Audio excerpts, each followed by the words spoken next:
Hey guys. Ooh, fix my headphones.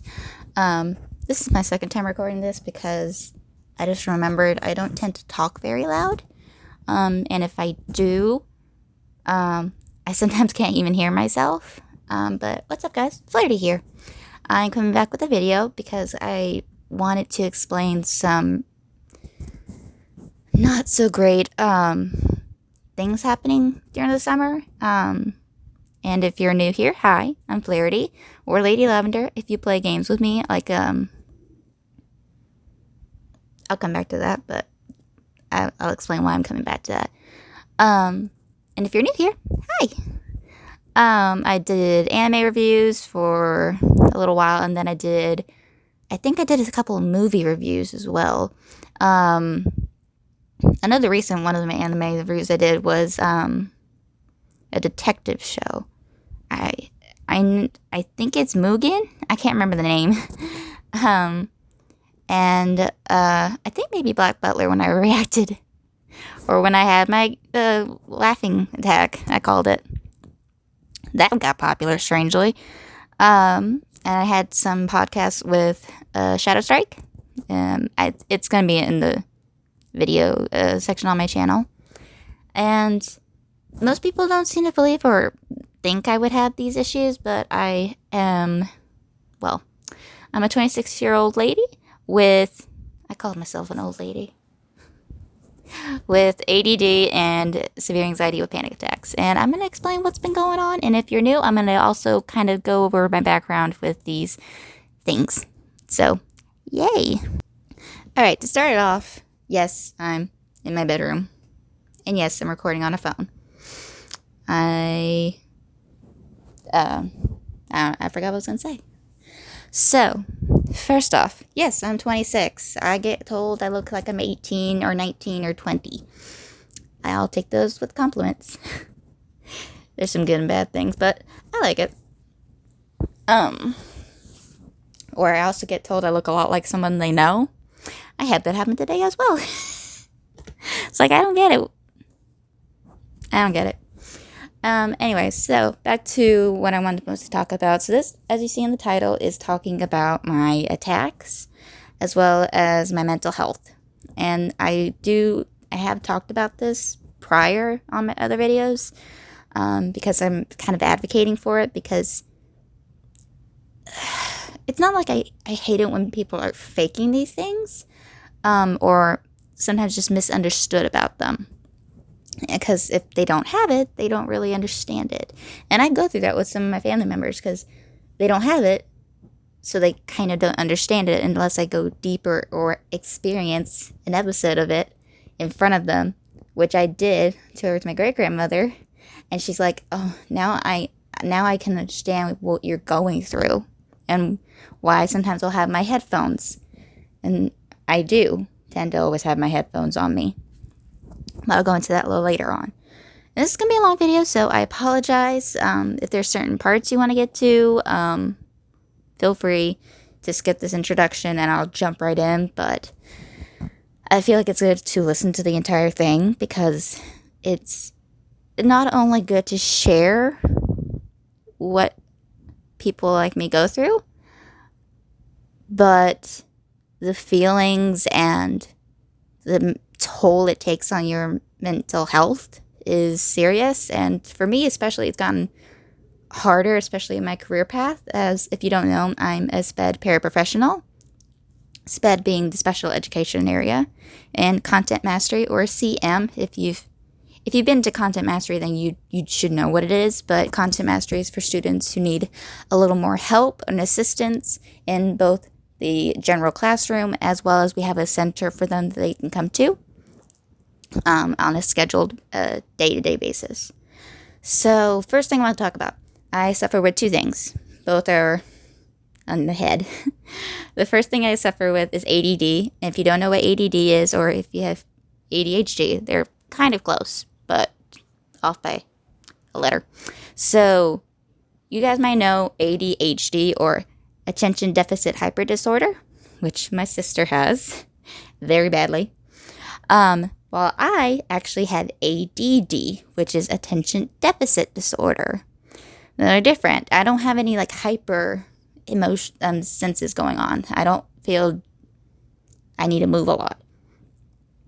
I struggle with paying attention and recalling some things or staying focused on a task, and it's easily the worst feeling in the world, which is why sometimes if you've seen in videos, my room is a disaster. That's the reason. I don't pay attention to where I place things. I tend to lose things very easily and do not recall where I place them. I've done that with my phone. I've done it with my keys. I've done it with my ID. And recently, like I said with phone, I recently did today. I almost forgot where I placed my phone, and it was in my bag the entire time. Welcome to my world. So, imagine this mindset here is that you're told to clean your room, and in some ways, even with this mess, and this is going to be very odd, but in my mind, it usually means I will recall where I placed it. But if I clean it and I move said object to a different place, I'm so used to the other first place it was put that I will completely forget where I had moved it to the next place. I've done that a lot with like my jewelry, my medicine, which is usually either on my bed or in this little drawer over here. But I one time had it set on some clothes and I didn't remember where I placed it, and I was looking around for a good 5 minutes trying to remember where I placed it. And that's that frustrating. And it's gotten to the point where it's affecting me making eye contact with people. Which, for that, to help me, I've used Poppets. It helps me get my thoughts out, as well as maintain eye contact. So, as you see, I recently got this little fidget spinner. Yes, it's Harry Potter. Go Hogwarts. Hufflepuff, by the way. And yes, I also got a Hufflepuff keychain, but it's kind of under some stuff right now. I like this because it's stimulating my mind to stay on track, especially with my thoughts. I tend to veer off topic very, very easily, and I even sometimes interrupt myself when I'm speaking, when something else goes on. That's how easily I can not be kept on track. And medicine's good and all, but this medicine I'm taking, which I've taken since I was young, only lasts for a day. So I have to take it the next morning, which will last me the rest of the day, the rest of the 12 hours that I need it. See, like that, because I was about to say something, but I don't remember because I'm listening to my dog bark. So there's that. I've suffered with it. I think I got diagnosed with it by my teachers, either in first grade or second grade. I don't remember right off the bat because I was very young. But I got accommodations like preferential seating, which means I got to sit at the front to focus easier. And I got extra time on tests. I got a calculator because math was very hard for me to stay focused on because I couldn't stay focused on things very long. And in math, you do a lot of showing your work. I always didn't really want to focus on it. But that one's fine. I've been used to it. I know I'm clumsy. I just accept it. The next thing is a little harder to talk about, and is one that I've commonly brought up. I think I kind of had an episode of one attack. But I suffer with severe anxiety, with panic attacks, and there's a reason why the with part is in there. There's a common misconception between an anxiety attack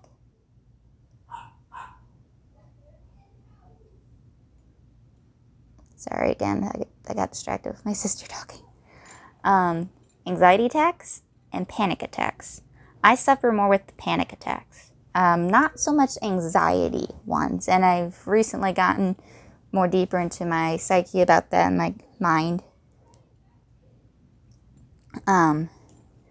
So let's just talk about normal anxiety attack. Anxiety attack is something where your mind is like so focused, like something that's just gonna, I call these triggers.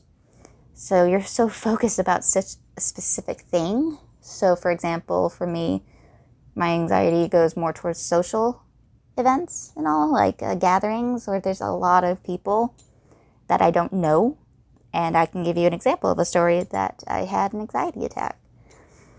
And an anxiety attack, or any attack really, is basically in normal people, we have anxiety, and that's a fear response. Fight or flight, basically. In other people, it can occur when something serious is happening. Like, for example, when I had my car accident. Yes, I had a car accident. I probably will talk about that later. That was a serious event, and I had an anxiety attack because it wasn't more a fear of me, but I felt for the other person. That was bad. And, it feels like you're having a heart attack because you're struggling. Your mind's making you think you're not breathing, and you are, but you're breathing faster than you should, and so you're not getting enough oxygen to the brain, and it's very scary because you feel like, or you're making yourself think you're dying, and you're not. You're perfectly fine, but your lungs are tightening up and it's restricting your breathing. And you can't swallow. I've had attacks where I start building up saliva and it comes out and it's not as well because I'm not thinking I'm not breathing.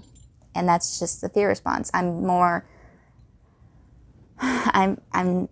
My body's kind of fighting me and I'm trying to fly from it.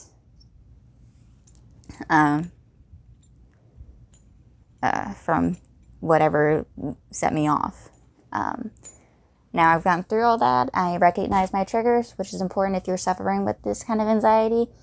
Recognize and make note of your triggers, and if you're ever going to be in said situation, like for me, social events and all that stuff, I like public speaking. I know that was always setting me off a little bit, and I would joke about it a little bit, saying, "Hey guys, so this is my presentation. If you see my face turn red, ignore it. I'm fine. I'm nervous. Might have an attack, but I'm okay." So, yada, yada, yada. Some people get a kick out of that. And that's ways of I can distract the attack from happening to me. And it usually works. My headphones are another thing I would use. It's noise canceling. Do not use these if you're out on the road or walking past a train or across a train station. That's just a dumb idea. I do it just so I can cancel out whatever might be triggering me. Certain sad songs can trigger me. Like, I can't name off the top of my head right now. But Jesus Take the Wheel by Carrie Underwood, that definitely will set me off. I don't know why, but it sets me off. But, see, I almost gave myself an attack there because I felt my throat tighten, which I'll get into that. On the other side, there's panic attacks, which is what I suffer with. And I'm going to tell you, it's been getting worse. But panic attacks are, well, sudden. That's basically the meaning of a panic attack. It's a sudden attack that comes on for no reason. Like, you could be drinking something and you just get tight in your throat and your chest constricts and you're just trying to breathe and your mind's making you think, what's going on? Is something going to happen to me? Again, that fight or flight. But you know that there's no trigger that sets it off. And so, those happen. I just spat everywhere. And that's what I tend to suffer with. It, again, makes you feel like you're having a heart attack because your mind and body are fighting each other. One is saying you're not getting enough oxygen to your mind. The other saying is you're fine. And it's nothing to be worried about. And it exhausts you. And some people can have it happen for maybe 5-10 minutes. Well, some of them can last maybe 2 hours or less. And I'm going to touch on this topic because this is important, and I also listen to my own videos. And there's a reason why you see me tense. Breathe in. and I'll get to that. I recently got started going back into the school. And well, even before this, during the summer, I noticed I was having sudden episodes of panic attacks, which in the situations I experienced them, I shouldn't. Like to even my little puppy who barks a lot, and I'm so used to it, that set off an attack, like twice, and I can't explain it. And I know I wasn't thinking of anything to suddenly trigger it. So there was that, and then just going to get a med check. If I'm correct, I had 6 panic attacks in one day. In that one day, I had a couple before going to the doctor. I had one on the way to the doctor. I had 2 more, or maybe like 1 more in the waiting room, and then 2 hard ones in the patient seating when the doctor was coming on the way. And again, I can't explain what might have set them off because I can't recall what could have set them off. And this is a negative side effect because some of those episodes, especially harder ones, where I convulse, it tends to wipe me out mentally and I just shut down. So I go through what I call brain fog.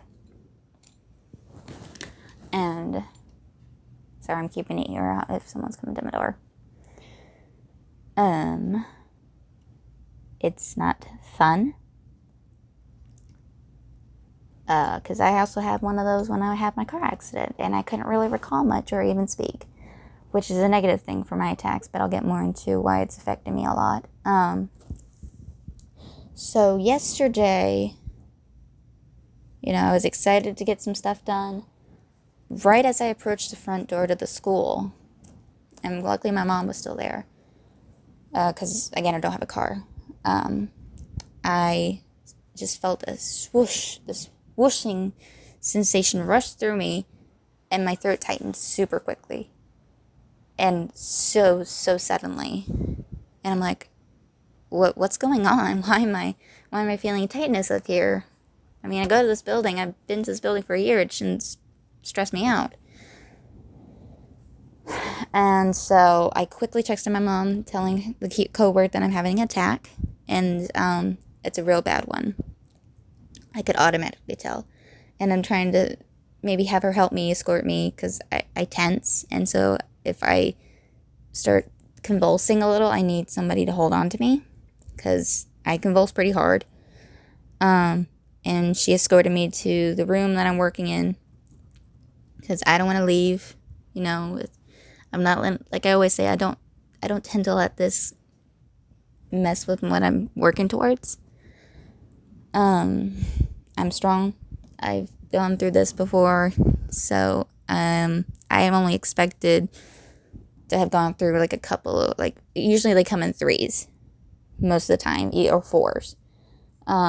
At that time, the record I had was like 6 in a day.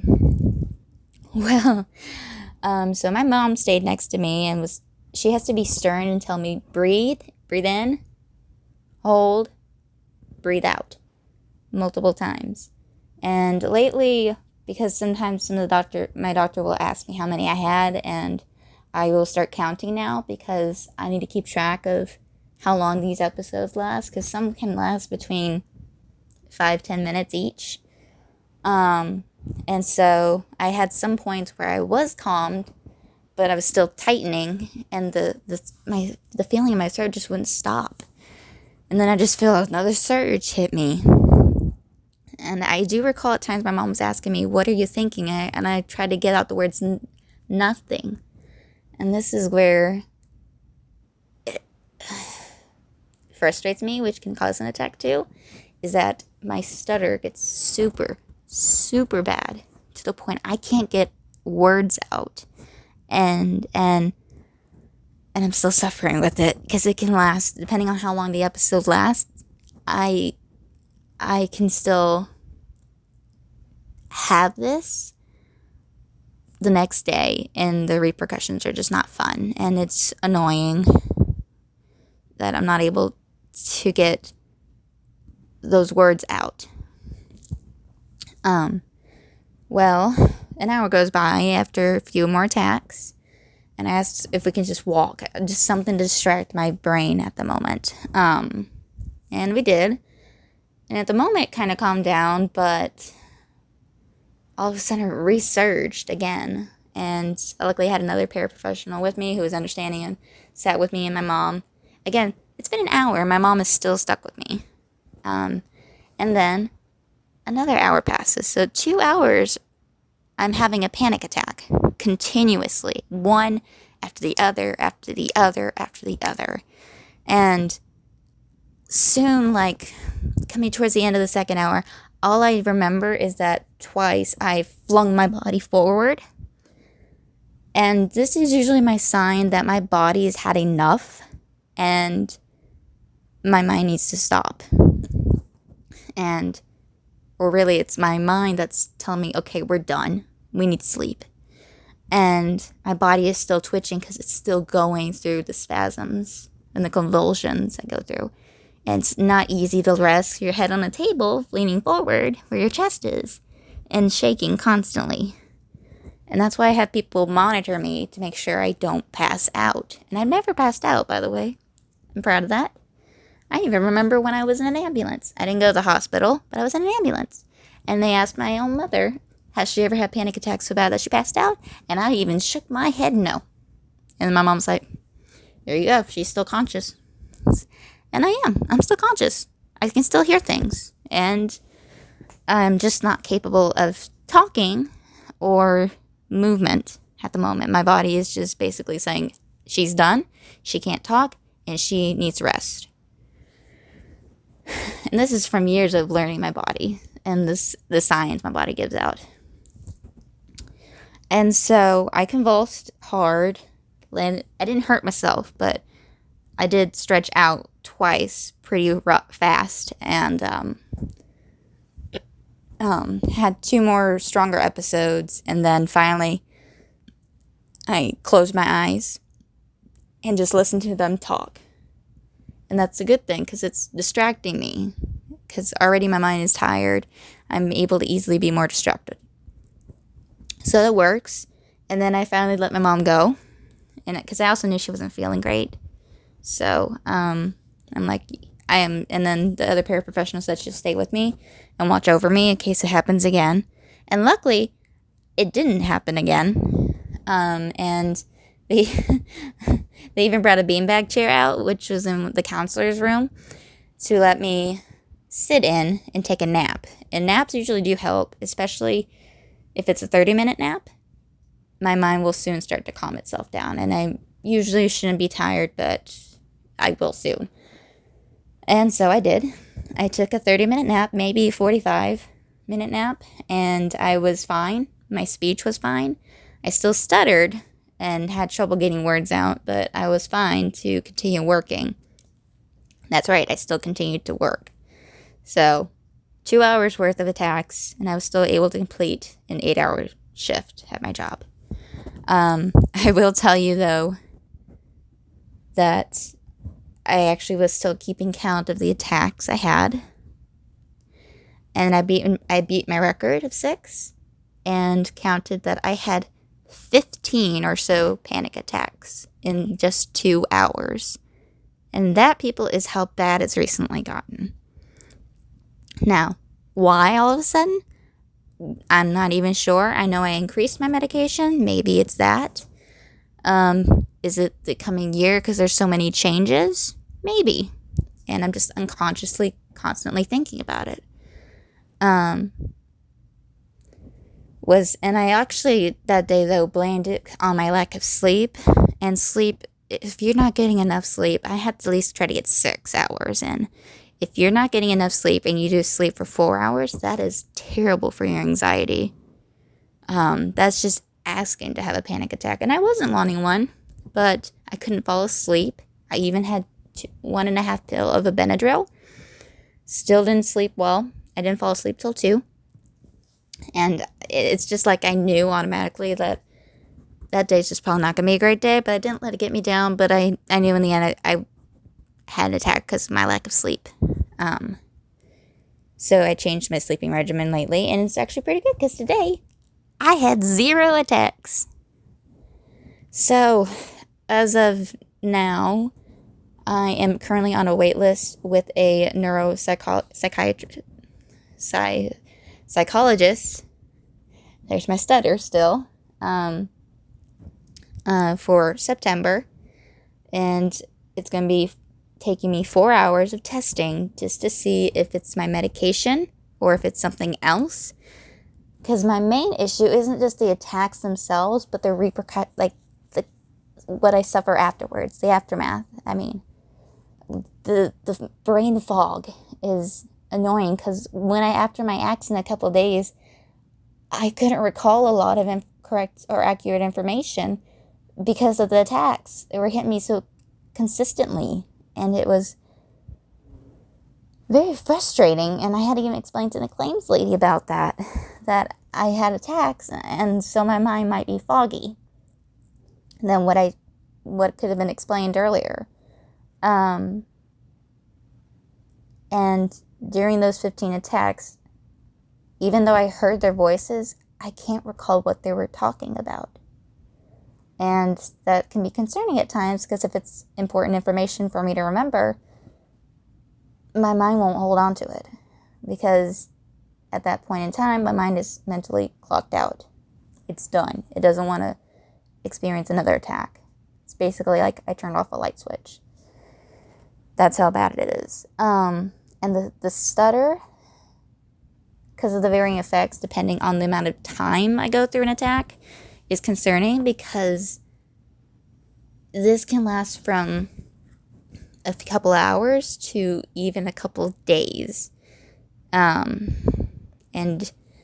it's concerning because I work with kids and, I want them to have an academic vocabulary. But it's hard if my own academic vocabulary suffers.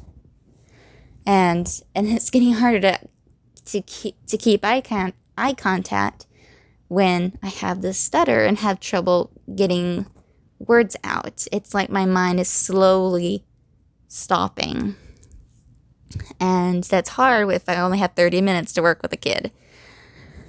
Anyway, I just want to share this because if your mental health has gotten to the point like mine has been, definitely seek help.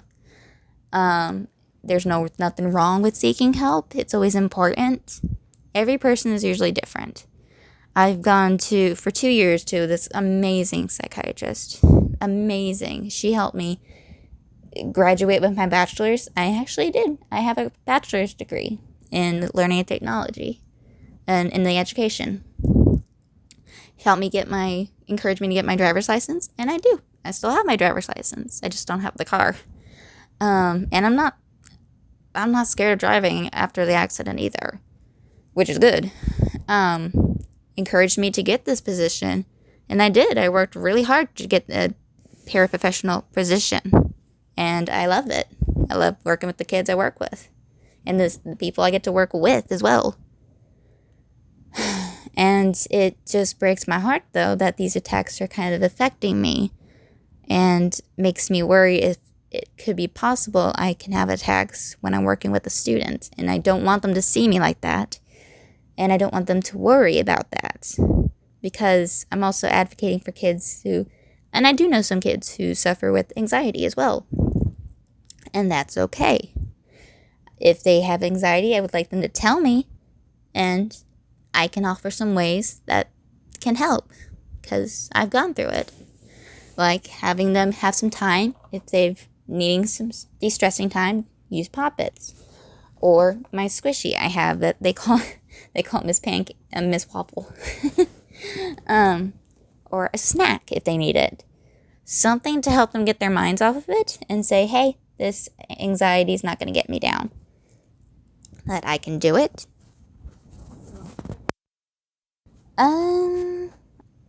Sorry about that. My grandmother walked in asking if I wanted dinner. And that's good because it's almost 9 o'clock and I need to take my sleeping pills, which is the new scheduling. And also not waking up at 5:15 in the morning and being done like quickly at 6, instead letting me get extra sleep. So I wake up at 5:45 and get done at 6:30 to leave.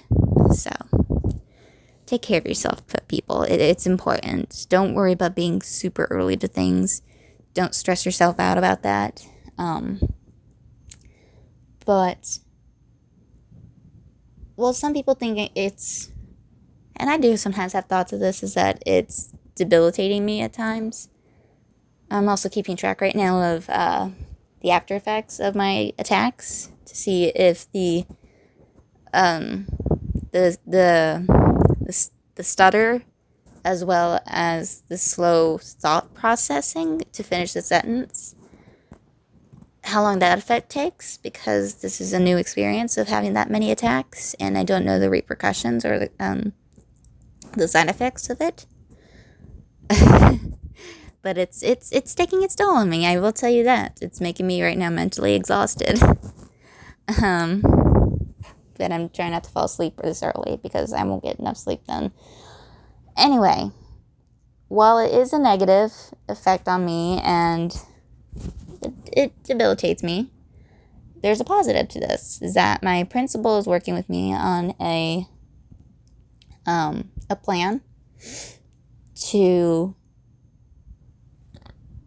let me keep working, as well as not debilitate my mental health, because it was sweet. She had a personal story that went along with my attacks that I suffer with. That's in her family. And I'm very grateful. So I'm now on a disability plan that I came up with for my own, that wouldn't mess with my shifts that I have, and let me bring in the items that will best suit me, like my headphones to take a break when I need them, and if I do have an attack, to clock out for 10 minutes, and if I'm able to recuperate myself, good. If not, I would text her and let her know that I'm going to go home and take a half sick day to recuperate. And normally, it happens, and I did clock out, but I'm always able to quickly catch myself back in, so that's always good. I've had those days where my attacks got so bad that I had to call out, and it's sad, but this is just something I have to work with, and nobody ever says dealing with panic attacks is fun. It's definitely not, and I'm still recuperating. Another negative thing is that due to the convulsions I have, my chest still hurts. Right now, my neck is hurting because of the thrashing I was doing right here, and I have the headache still from the constant crying that I went through. My back hurts because of the convulsions. My wrist hurts because I tend to do this when I'm convulsing a little, and so it hurts a little bit. So do my calves as well, because I was tensing so much, and that will continue to happen. It's just a thing I got to work through, which is why now I have an inhaler to help open up my lung passageway, and it kind of helps give me some airway to breathe, because that's what I'm doing. I'm trying to get air in, and my chest is still tight, and it will remain tight for maybe a couple days. And yeah, so this video's gone on pretty long. I'm sorry about that, but kind of wanted to share with you guys what's going on, the new things that are happening to me, and that I'm okay. Physically, I guess, but I'm still not sure mentally and emotionally, because that event is scarring for me. It's pretty scary because I literally thought I was experiencing a heart attack because I couldn't get any relief.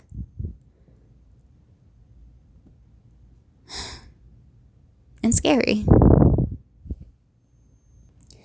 But I'm still glad I made the video. Anyway, on a positive note, I hope you guys have a great day. And this is your girl Flarity signing out. Bye. Also, comment below if you go through this and what it's like for you. I always love to hear your stories about how you know someone that's going through this and that this has kind of been an eye-opener for you. If you've gone through this experience, it's eye-opening for me that I'm not alone. It makes me feel happy. And I would gladly share how I can cope, how to best cope with these things. Anyway, your girl Flarity's hungry, so I'm gonna go.